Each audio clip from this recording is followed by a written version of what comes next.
मैं पपन ठाकुर, आप देख रहे हैं सच का कारवा news. Delhi press club of India Ramayan प्रतिभा महोत्सव कार्यक्रम अंतर्राष्ट्रीय प्रतिभा महोत्सव में गुरु माता को सम्मान किया गया सर्व धर्म समाज को लेकर। इस कार्यक्रम में सभी केंद्रीय मंत्री, सभी गुरु धर्मों को निमंत्रण दिया गया। दाती महाराज, जगतगुरु शंकराचार्य, राज्यसभा मंत्री, केंद्रीय मंत्री चिराग पासवान, राजभूषण चौधरी वे बहुत सारे मंत्रियों में शंकराचार्य राजगुरु को सभी को निमंत्रण दिया गया। इस प्रेस वार्ता में खुलासा करते यह कार्यक्रम राष्ट्र का है, किसी विशेष एक व्यक्ति का नहीं है। प्रेस वार्ता का आयोजन किया गया।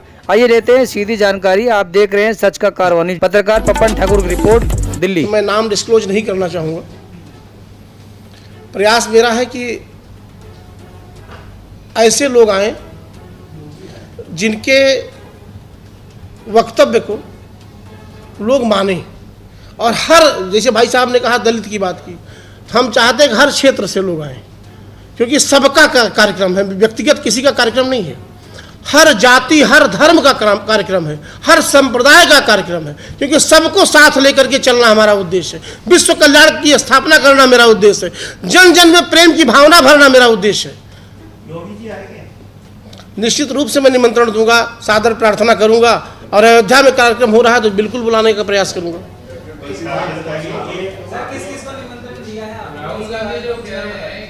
जनगणना होनी चाहिए, उसके बारे में आपका क्या कहना है? जाति जनगणना सर, इस क्वेश्चन को हम बाद में कर लें तो ज़्यादा बेहतर है, क्योंकि हम अंतर्राष्ट्रीय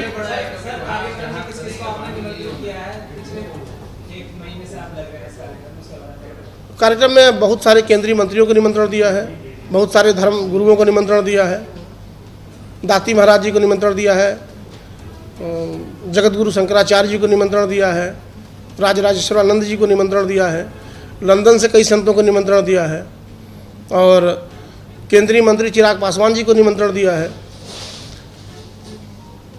राजभूषण चौधरी जी को निमंत्रण दिया है, जो तोखन साहू जी को निमंत्रण दिया। निमंत्रण बहुत सारे मंत्रियों को, बहुत सारे लोगों को दिया है। अब देखिए, हमारी प्रार्थना है कि लोग हमारे कार्यक्रम में आएँ, क्योंकि कार्यक्रम राष्ट्र का है, किसी व्यक्ति विशेष का नहीं।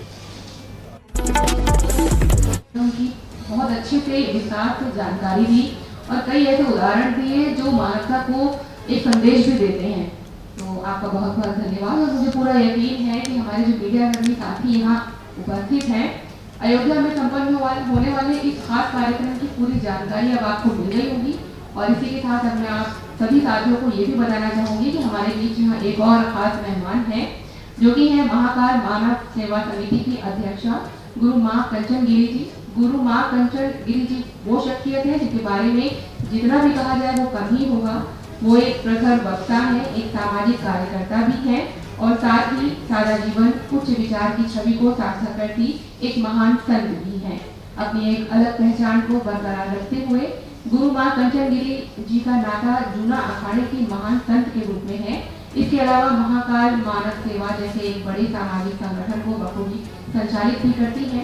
यूँ तो गुरु माँ कंचन गिरी जी आज किसी पहचान की मोहताज नहीं है, क्योंकि देश के बड़े बड़े चैनल्स पर आपने उन्हें कई बार देखा होगा। वो अपनी बात रखने में कभी नहीं हिचकिचाती, क्योंकि वो एक प्रखर वक्ता है, तो उन्हें जो भी कहना होता है वो पूरे आत्मविश्वास से कहती है, और यही छवि उनकी पहचान भी बन चुकी है। वो आज हमारे बीच मौजूद है और इस बात की बहुत ही हमें खुशी है कि यहाँ भी वो अपने विचार हमसे साझा करेगी। और अब मैं उनसे अनुरोध करूँगी कि कार्यक्रम अंतर्राष्ट्रीय रामायण प्रतिष्ठा महोत्सव पर अपनी बात करें और ये भी बताएं कि इस कार्यक्रम को सफल बनाने के लिए उनका क्या योगदान रहेगा। और गुरु माँ कंचन जी, अब आप हमें अपने विचारों से अवगत कराएं।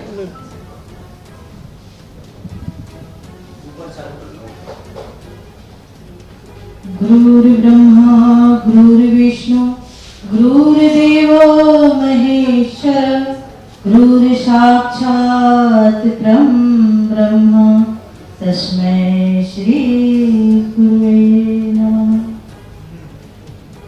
उपस्थित सभी हमारे मीडिया भाई को बहुत बहुत साधुवाद। और हमारे बीच जो कार्यक्रम अयोध्या में कराने जा रहे हैं डॉक्टर बीपी सिंह को बहुत बहुत साधुवाद। रामायण प्रतिष्ठा महोत्सव का जो इन्होंने निर्णय लिया है, हृदय से मैं साधुवाद देती हूँ कि इस तरह का कार्यक्रम अगर जन जन तक पहुंचेगा तो सोचिए, विश्व का, देश का कल्याण तो होगा ही होगा, पूरे विश्व में जो हमारे हिंदू परिवार सनातनी रह रहे हैं उनमें कितनी उत्साह होगी। और जहां तक मेरा योगदान रहेगा तन मन धन से, मैं बिल्कुल साथ हूँ। सारे साधु समाज को जोड़ने का पूरा मेरा योगदान रहेगा। जितने भी संत, बड़े बड़े संत हैं हमारे अखाड़े से, और सबको आमंत्रित किया जाएगा और बुलाया जाएगा। आप ये देखेंगे कि आज जो हमारे बीच में जाति प्रथा, जैसे हमारे डॉक्टर वीपी सिंह बता रहे थे कि अलग अलग भागों में बट गया है, और प्रभु श्री राम जी ने जातियों और वेदों को साक्षात अपने सामने ही भेदभाव हटा दिया जब उन्होंने सभी का झूठे बैल खाए हैं। अभी उसके बाद भी अगर हमारे मन में कहीं ना कहीं हमारे बीच में संशय है, भेदभाव है, तो दुर्भाग्य है हमारे लिए कि हम आज भी अपने आप को अपने से ही दूर कर रहे हैं। वो कैसे? ऊंच नीचों में, जबकि ये सब प्रथा खत्म हो चुकी है, अब नहीं है। मैं भी अपने गांव जाती हूँ कभी तो सबको अपने साथ में बिठा के प्रीति भोजन करती हूँ। जो साफ सफाई वाले हैं, कचरे वाले हैं, सभी साथ में प्रीति भोजन करते हैं। क्यों? क्योंकि हम नर हैं और नारायण नर में ही बसते, कण कण में नारायण है। जिस नारायण की, प्रभु श्री राम की चर्चा कर रहे हैं सभी बैठ के, कण कण में राम जी हैं, कण कण में महाप्रभु हैं, तो हम सब के अंदर प्रभु विराजमान है। तो इस कार्यक्रम अपने आप में बहुत बड़ा इन्होंने एक अनुष्ठान किया है, संकल्प लिया है, जो मैं प्रभु राम जी की प्रेरणा से ही आगे बढ़ रहे हैं। इतना बड़ा अनुष्ठान करना आसान कार्य नहीं है, बहुत असंभव है। तो सोचिए, साक्षात राम प्रभु की कृपा हुई है जो इतना बड़ा संकल्प लिए हैं। मेरा बिल्कुल आशीर्वाद है, किसी तरह से कार्य करते रहे, सिर्फ देश में ही नहीं विदेश में भी इनका कार्यक्रम हो, ताकि जितने भी सनातन हमारे सनातनी हैं, चाहे वो हमने कास्ट को बनाया, कास्ट कहां से आया आपको पता है? जब इंसान जन्म लेता है, वो चाहे राजपूत है, ब्राह्मण है, तेली है या शूद्र है, वो हमने और आपने तय किया है। ईश्वर ने तय नहीं किया है। ईश्वर ने तो बता दिया, प्रभु श्री राम ने तो बता दिया कि यहाँ कोई जाति प्रथा नहीं है।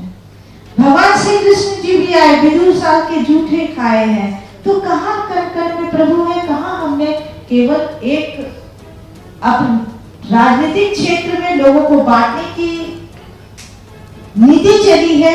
अदरवाइज कोई आज भी देखेंगे, जो जितने भी हमारे अखाड़े में संत है, महामंडलेश्वर है, जिसको आज आप कहते हैं ना कि हमें उनके झूठे जल नहीं पीने, महामंडलेश्वर बैठे हुए, दुनिया उनको प्रणाम करती है, बड़े बड़े आचार्य उनको नतमस्तक करती है। तो जब संत समाज इस चीज को ग्रहण कर रहा है, हमारे आचार्य महामंडलेश्वर जगत गुरु बने बैठे हुए हैं, तो भेदभाव किस बात का? हमें एक होना पड़ेगा।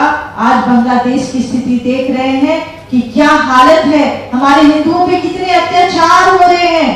आज हम भेदभाव में बट गए तो हर घर में कटने चालू हो जाएंगे, जलाने चालू कर देंगे। तो हमें बटना नहीं है, हमें एक होना है। हम सनातनी है तो सनातनी है, उसमें कोई भी नहीं, कोई ब्राह्मण, कोई राजपूत, कोई ठाकुर, कोई शूद्र, कहीं से भी नहीं आता। ये शब्द आना ही नहीं चाहिए। सिर्फ हम सनातनी है, हम हिंदू है। ये अगर